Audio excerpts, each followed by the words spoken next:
Vamos ahora con nuestra tercera conferencia. Disfrutemos de estas increíbles palabras del pastor Warren Ladden. Hola, Iglesia Metodista de Venezuela, Red de Restauración. Vengo con un corazón agradecido por todo lo que hacen. Agradezco a Dios por ustedes y oro por ustedes todos los días. Y me alegra ver cómo están tan comprometidos en hacer discípulos de Jesucristo, desarrollándolos en la fe, creando personas que viven vidas santas, tanto por dentro y santidad exterior. Cómo están siguiendo la instrucción de Jesús de amar a sus enemigos, cuidar de las viudas y los huérfanos, proveer alimento a los hambrientos y ropa a los desnudos. Su labor en el nombre de Cristo es una gran bendición para mi vida. Y les doy gracias por el privilegio de poder ver lo que están haciendo allí. Que Dios los bendiga por su vida y su ministerio. El obispo Rona me pidió que compartiera mis pensamientos con ustedes en esta conferencia, y me complace hacerlo. El primer tema que vamos a tratar es cómo tener un líder emocionalmente equilibrado al frente de la Iglesia de Jesucristo. Así que queremos comenzar con esa idea en particular esta mañana durante estos momentos de reflexión. ¿Sabes quién escribió el segundo evangelio? Él se llama Juan Marcos. Es conocido como Marcos o Juan y es reconocido como un seguidor de Jesús. Juan Marcos solía ser llamado solo Marcos y escribió ese evangelio. Era un creyente en la iglesia primitiva, mencionado solo en Hechos. Juan Marcos fue nombrado por primera vez como hijo de una mujer llamada María en Hechos, verso de Hechos y la casa de, o su casa y la de María. Fue el lugar donde los creyentes se reunían y oraban juntos en el libro de los Hechos. Después, Marcos es mencionado como compañero de Pablo y Bernabé en su primer viaje misionero. Sus viajes juntos en el capítulo de Hechos verso de Hechos.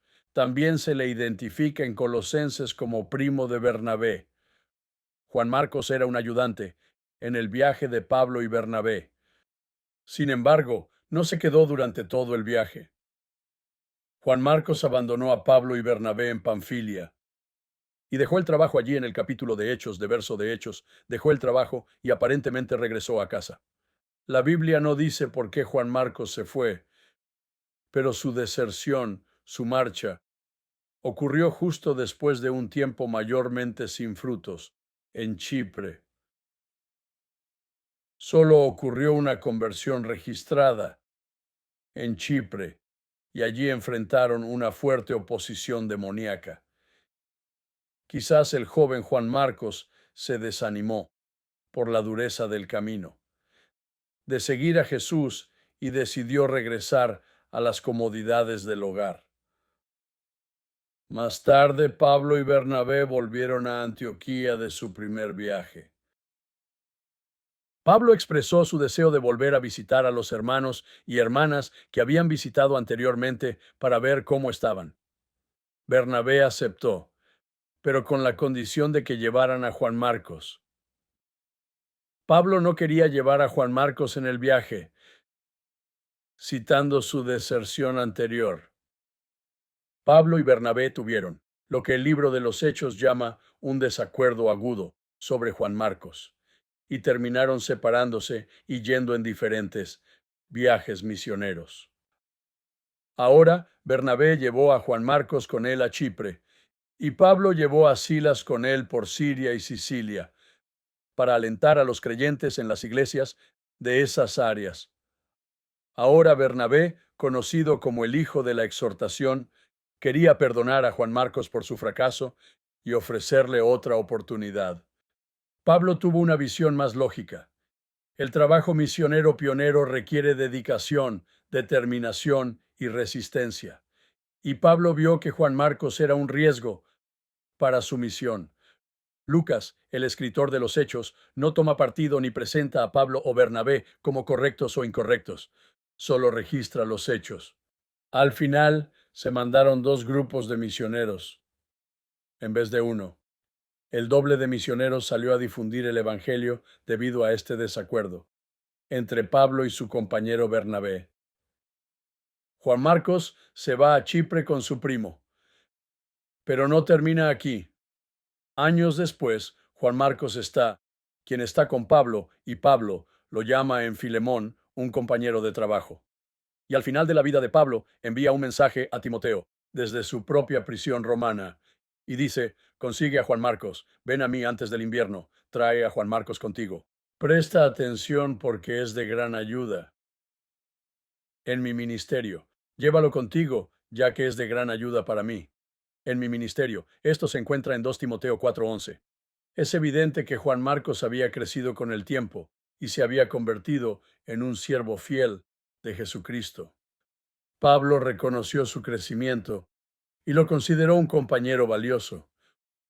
Juan Marcos escribió el Evangelio que lleva su nombre entre los años 55 y 59 después de Cristo. Y puede haber una alusión en su escritura a su propia presencia, la noche del arresto de Jesús, porque Juan Marcos, en su escritura, menciona a un joven, quien se escapó y se fue en la oscuridad debido al temor del suceso que estaba por suceder y la captura que estaba por llevarse a cabo.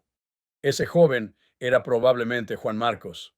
Ahora mira, la vida de Juan Marcos como discípulo fue un fracaso. Repite eso. La vida de Juan Marcos como discípulo estuvo llena de fracasos. Esa es su juventud.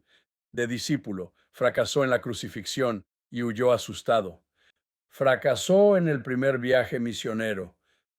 Fracaso, temor, desilusión. No solo se sintió decepcionado, sino que también decepcionó a otros, a Pablo en particular. Una dura realidad del liderazgo cristiano es nuestra relación con el fracaso. Enfrentamos oposición desde afuera y desde adentro. La lucha espiritual se lleva a cabo contra el líder cristiano por las fuerzas de Satanás y del infierno, y a veces nos derriban, nos hacen retroceder, incluso nos noquean. Además, hay fracasos internos dentro de nosotros. No mantenemos nuestra oración. No amamos a nuestros enemigos, no testificamos. El fracaso es parte de la experiencia de cada seguidor de Jesús, pero no tiene que ser el final de seguir a Jesús. Estos fracasos derrotan. El seguidor de Cristo que es emocionalmente débil se detiene y se va.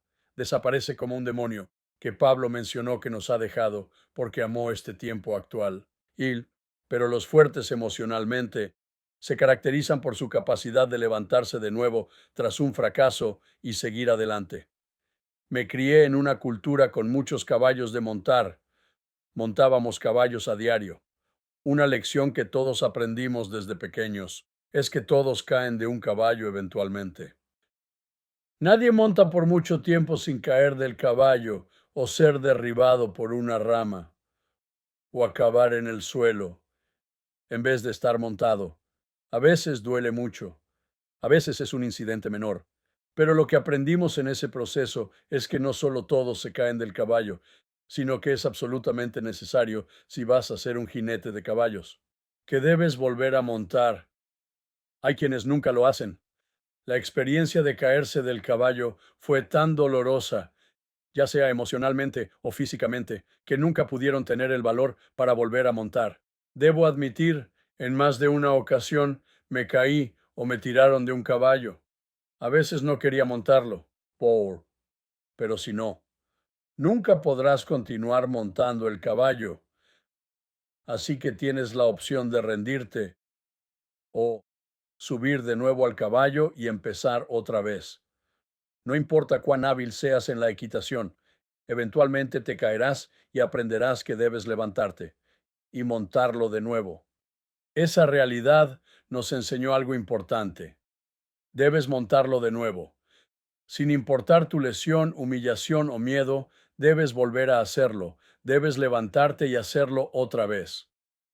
El seguidor emocionalmente fuerte de Jesús también enfrentará derrotas en algún momento de su vida, sobre todo en los primeros años de seguir a Cristo.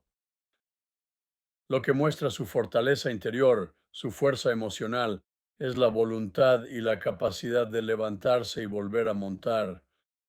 Decir cometí un error, fallé, pero estoy dispuesto a seguir adelante y hacer lo que estoy llamado a hacer de la manera que Dios me llama a hacerlo. Abraham es el padre de Israel. Dios le prometió que sería un gran pueblo, Y sabemos que Abraham era un hombre de gran fe.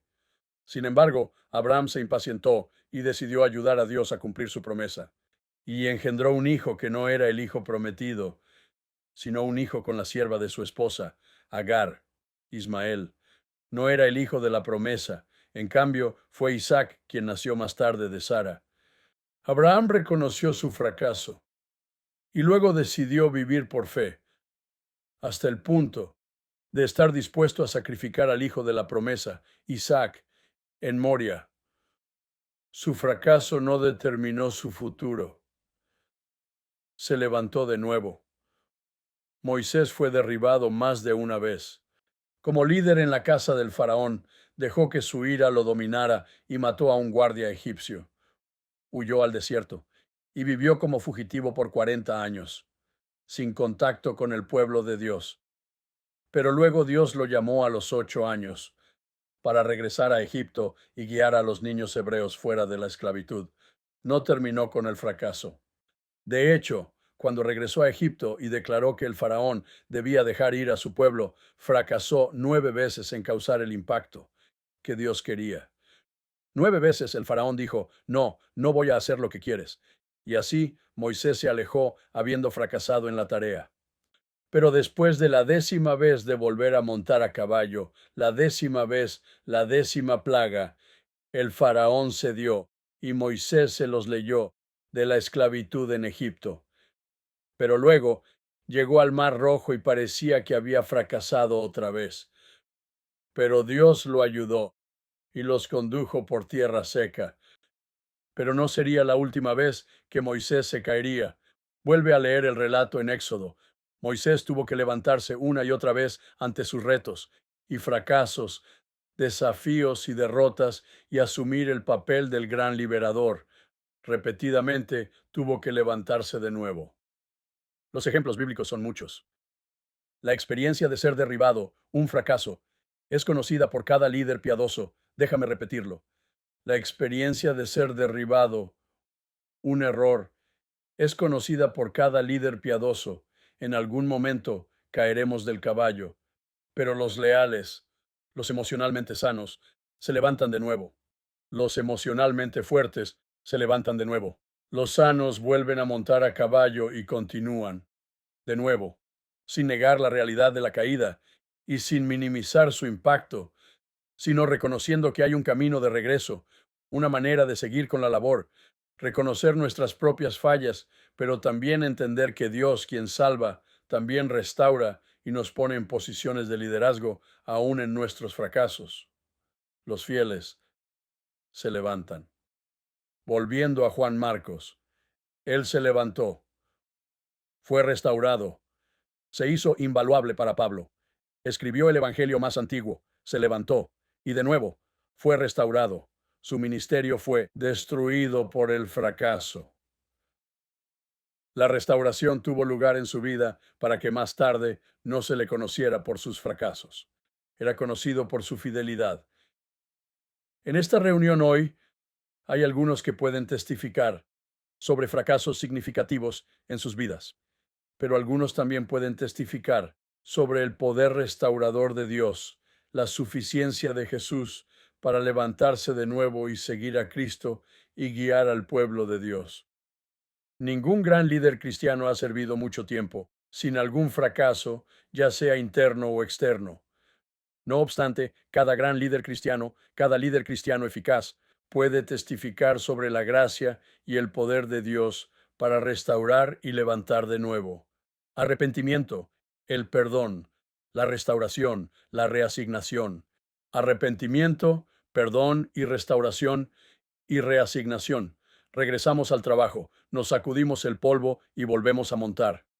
Algunas personas aquí han conocido el fracaso.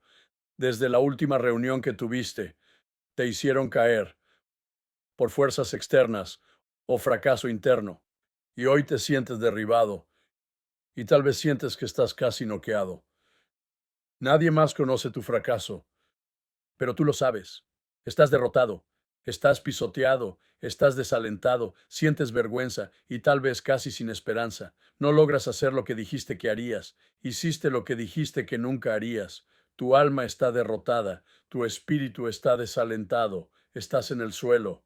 Si esto te describe, estás en el lugar correcto. Aquí es donde se restaura. Aquí es donde renaces. Este es el lugar de empezar de nuevo. Este es el lugar de levantarse otra vez. ¿Puedes levantarte de nuevo? El autor de Proverbios dice que los justos caerán 7 veces, pero se levantarán otra vez. Pero un solo desastre puede derribar a los impíos. ¿Estás entre los justos o los malvados? David en el Salmo 51, después de su fracaso moral con Betsabé, dijo: Ten misericordia de mí, oh Dios. Según tu bondad, según la multitud de tus tiernas misericordias, borra mis transgresiones. Lávame completamente de mi iniquidad y límpiame de mi pecado. Reconozco mis faltas y mi pecado está presente ante mí. Solo contra ti he pecado y he cometido este mal en tu presencia. Break Time 0.5. Crea en mí un corazón limpio, oh Dios, y renueva un espíritu firme dentro de mí. No me eches de tu presencia ni quites de mí tu Santo Espíritu. Restaura en mí la alegría de tu salvación y manténme firme con tu espíritu bondadoso. Así instruiré a los transgresores en tus caminos y los pecadores se volverán a ti. Break time a ti. Break time 1.0. ¿Te han golpeado? Break time 1.0. Hoy es el día de volver. Break time 0.26. Hoy es el día de renovarse. Hoy es el día del arrepentimiento. Hoy es el día de levantarse. En el corcel. De nuevo. Déjame hacerte preguntas para compartir con los demás. Recuerda un tiempo, cuando caíste, cuando fallaste. Todos, cada individuo, tiene uno. Segundo, ¿cómo te levantó Dios de esa caída? ¿O Dios te ha ayudado? ¿Eres consciente hoy, Thurman, de algo que necesitas cambiar y ser restaurado para seguir a Cristo? ¿O un líder efectivo en la iglesia? ¿Eres consciente de un fallo hoy? Y luego, en cuarto lugar, en este instante, ahora mismo, aprovecha la oportunidad para reconocer tu fracaso. Arrepiéntete. Pide a Jesús que te ayude a sanar. Voy a decirlo de nuevo. Ahora, aprovecha la oportunidad para reconocer tu fracaso. Arrepiéntete y pide a Jesús que te ayude. ¿Por qué? Porque Jesús es todo lo que necesitas.